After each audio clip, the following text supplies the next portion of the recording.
Hey, it's raining, so I figured this is the perfect ambience to talk about how I track gaming in my planners. I have a handful of planners in front of me from 2021 through 2023, and I thought I would just share some of the spreads that I've been using over the last few years to track playing video games in my planners. I'm not like a huge gamer by any means, but I do sink some time into some cozy games. I play Animal Crossing, I play Stardew Valley, and Pokemon as kind of like the main things, but I do kind of dip my toes into other games every now and then, but I don't typically reach for games that require a lot of hand-eye coordination.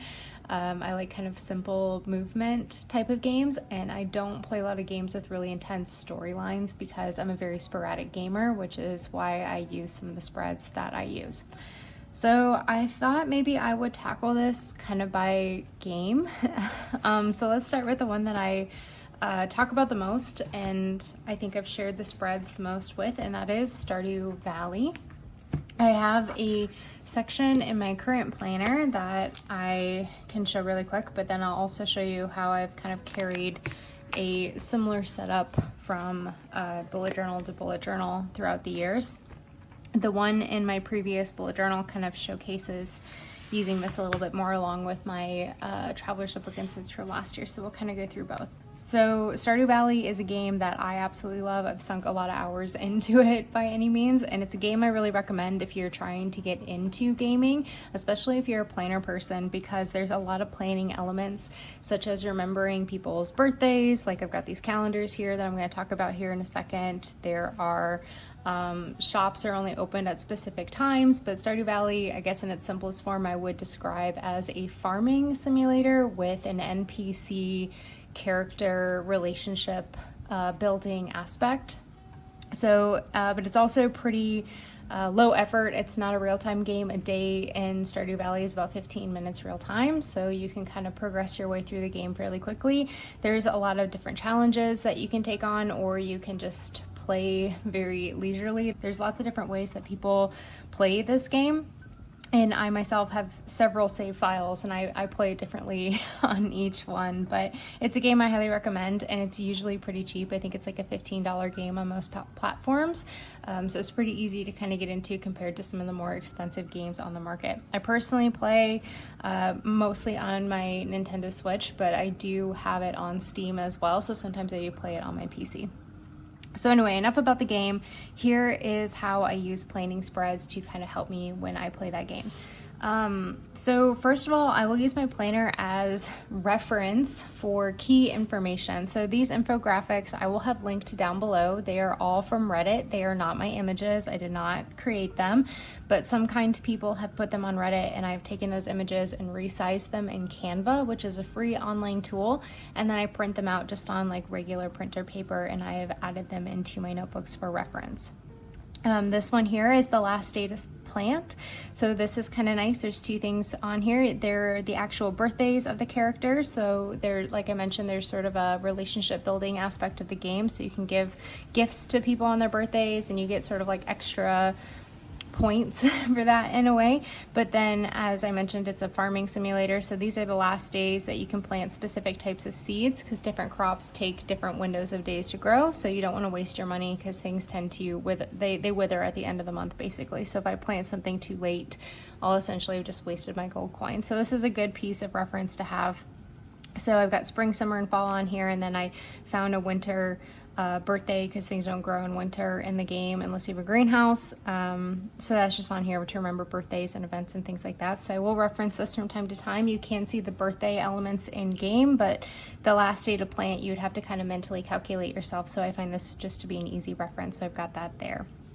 Over here, I've got a much more in-depth infographic, because one of my favorite things about Stardew Valley is the sort of relationship building aspect of the game, where you can kind of befriend the NPCs in the town. So this is a reference of each character's loved items. This is really honestly too small. It needs to be printed bigger. It's very hard to read, but I've played this game often enough that I can pretty much determine from a glance, like, oh, what that item is. It's more of a trigger for a memory of something that I've low-key kind of memorized. All this information is available on the wiki, so a more simple way of doing this is just having two monitors if you play on your screen and have the wiki up and able to search something, but oftentimes I just prefer to look things up in my planner versus pulling my phone up and things like that when I'm personally playing games. So that is in here as well. So I printed that one off. And then the last couple infographics that I have are 2 different ways of looking at the community center bundle. The community center is like an overall challenge where you can donate things to unlock specific parts of the game, like parts of the map and features and things like that. So this is just sort of a generic, like what the bundles are and what you need in each bundle. And this one I used for a couple years, but more recently I've switched to looking at it from this point of view, which is these same bundles, but instead of grouping it by bundle, it's grouped by season. So I know which items I'm looking for within each season, because there are things like fish that can only be caught in spring, that can't be caught in summer or specific times of days and things like that. So this just helps me kind of narrow my focus in on what I'm looking for depending on what season I am in the game. So these have been really handy, and I really rely more on the reference aspect of it when it comes to Stardew Valley, but there is a second sort of aspect to what I track when it comes to this game. And this is a common theme that you'll kind of see from planner to planner for me, and that is that I will log when I play. So I consider myself to be kind of like a mood gamer or a sporadic gamer. This was just like the same info from earlier, but I had a log behind it. So I keep my logs very simple. I typically just do a line, and then on the left-hand column I will do the date, and the right-hand column is where I leave myself notes or tasks. So I don't log every single time I play my video games, but sometimes if I have an idea, there's something that I'm working on. So Stardew Valley, for example, maybe I'm saving up my coins because I want to buy a chicken coop, and I will leave a note or a task to myself, and I will reference this before I open up the game the next time. That way I don't go out and blow my fake money on something else when I'm like, no, I had a goal of what I wanted to spend that money on. So I'll leave little reminders for myself for things like that. Similar would be maybe I'm one gold quality parsnip short of being able to donate to that community center bundle that I talked about earlier. So I'll leave a note to myself that that's what I'm trying to do, because otherwise 2 weeks later when I fire up the game again, I might say, oh, I've got 4 of them, let me just sell those because those are worth more, when in reality I've been saving them to achieve part of the bundle. So that is more or less how I use the logs. So they're sort of a mix of, hey, notes to myself on ideas that I have, maybe something that I looked up that I wanted to remind myself of. I also dabble in a lot of fan fiction when it comes to Stardew Valley. So sometimes if I unlock a new cutscene, that might trigger an idea for me to write about. So I'll leave myself notes for things like that as well. But primarily it's just like little reminders for the next time I pick up the game so that I don't forget what the heck I was doing and miss an opportunity, especially if I'm challenging myself to complete like the community center bundle in a year, for example. So hopefully that was interesting. That's kind of how I plan for Stardew Valley. And again, I'll have these Reddit posts linked down below, so you guys can go check them out if you're wanting to print them out for yourselves. The next game that I have planned for, and I'll have to insert some B-roll of this, would be Animal Crossing. And I go through spurts with Animal Crossing where I am just like absolutely obsessed with it and working on my island, and then other spurts where I will not touch it for months, like 4 or 5 months at a time, especially with the age of this game. I think it just, it ebbs and flows. I have seasons where I like it and seasons where I don't. So when it comes to Animal Crossing in general, I don't do a lot of planning on paper, but I will kind of leave notes for myself on things. So this was the last time I was really into Animal Crossing, I would leave myself just a bunch of sticky notes of things that I had looked up, similar reference information, like the number of spaces that particular buildings take if I wanted to move them around. So for example, the Nooks take 7x4 squares up on the map. So if I wanted to move it, I needed to make sure that I had kind of mapped out the correct amount of space before I moved or relocated a building. I'll loosely sketch out like some map ideas of where I want to place things. or like just in general kind of do a little mini map if I'm going to do any terraforming. And then I will occasionally leave myself notes on like items that I want to use to decorate an area. I play a bit more traditionally when it comes to Animal Crossing. Like, I don't use treasure islands. And I don't trade with people online. I do have Paradise Planning, thankfully, so I can get my hands on most of the items that I want, but I do play pretty strict, with the exception of time traveling, which is where you just change the date on your Switch so you can play multiple days in a row, because Animal Crossing is a real-time game versus a shorter time frame like Stardew Valley is. So this, I'll just leave myself small notes like this.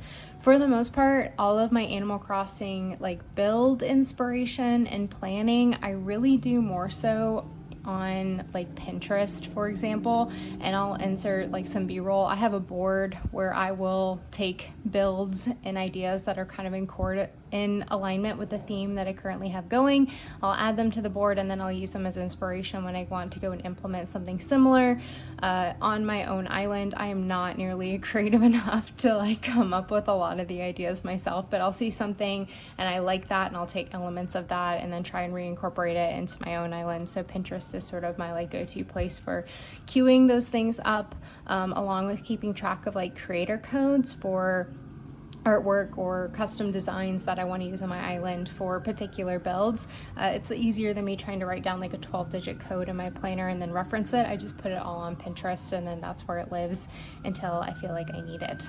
So this was kind of the main spread. I am currently on an Animal Crossing kick again, so I'm thinking about adding in like a little mood board in my current bullet journal, but as of now, I'm not referencing anything crazy. I'm like working on final touch type of builds. Maybe I'll do it. I'll put my dream address up in a future video if I ever finally get it done. I'm like really close, but yeah, this is kind of how I keep track of some Animal Crossing things in my planner. All right, so finally the last game that or series rather, that I get into is Pokemon, which I don't think is any surprise, but some things that I've done in the past is I've done a Nuzlocke, which is a self-imposed set of rules that make the Pokemon games a little bit more challenging.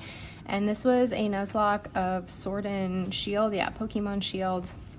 And again, I found this on Reddit, and I resized it, and I don't remember if it was like one image or two. This is from 2021, so this is pretty old. This is making me miss my week's mega, by the way. This is dangerous territory, but I found this. It was like a Excel template. I took some screenshots of it and played around with it so that I could kind of have a reference here, because if you're unfamiliar with a Nuzlocke, one of the key principles is that you can only catch or attempt to catch one Pokemon per route, and you have to give it a nickname to kind of like create more of a relationship, because if they faint, you essentially pretend that Pokemon is dead, and you have to put it in a box.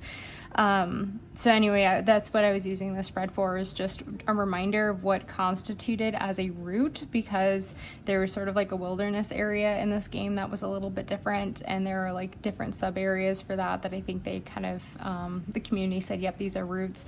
So for each route, when I caught a Pokemon, I put that on here. I didn't keep up with this like super long term, but this kind of helped me get into the groove of it. And again, I had that reference to be able to look back and say, hey, where is the route versus where I am on the map, and have I already caught a Pokemon there, because you kind of come and go through different areas throughout the game. So this was a useful spread when I needed it. Another spread that I've kind of done recently in my bullet journal this year with Pokemon is, again, more reference information. This was for, I am blanking on the name, Pokemon Violet. So there was a type chart here, which just lets you know which Pokemon are good against which type. So that was just a reference. Most of this I memorized at this point, but sometimes there are ones that you just like never deal with, like steel type Pokemon or fairy type Pokemon, that are still kind of new to me.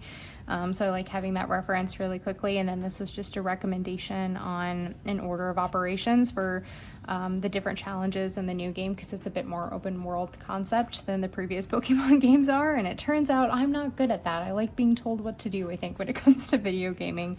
And then I left space in here to kind of leave myself notes, but I didn't really play a lot of Pokemon this time, so I didn't do that. Pokemon is a game where I really, when I am into it, I rely on this because they don't typically have a very good quest logging system. So if you interact with a character and they say, hey, can you bring me X item, and I will give you, you know, XYZ, they're sort of like side quests versus things you have to do to progress the game. I like to write those things down so that I remember the next time I pick it back up, like, hey, I was in the middle of getting this weird thing, so just don't proceed directly to the next part of the storyline. So that's kind of how I use my planners when it comes to Pokemon as well. I think I had a couple things logged in here, so let me just see what they were. Oh yeah, another Pokemon log. This is when I was playing Pokemon Arceus. I think that's how you pronounce it.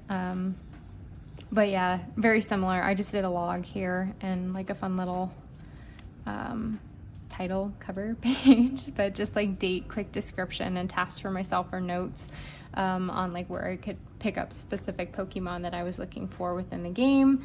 And then here's another Stardew Valley, just like a log of things that I was trying to remember and tasks for myself and things like that that I've been playing.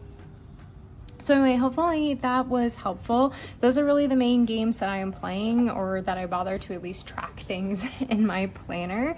If you guys have any questions, let me know down below. If you guys track gaming in your planner, I would love to know how you do it. It's really more tracking more so than planning, I would say, when it comes to my particular setup, just because I play games that aren't really, they don't require a whole lot of planning, I think, because I kind of like them to be a bit of like a mental break activity. But hopefully that was interesting. Let me know what your favorite game is below if you do game, and if you play Stardew Valley, who do you romance, because I'm nosy and I need to know.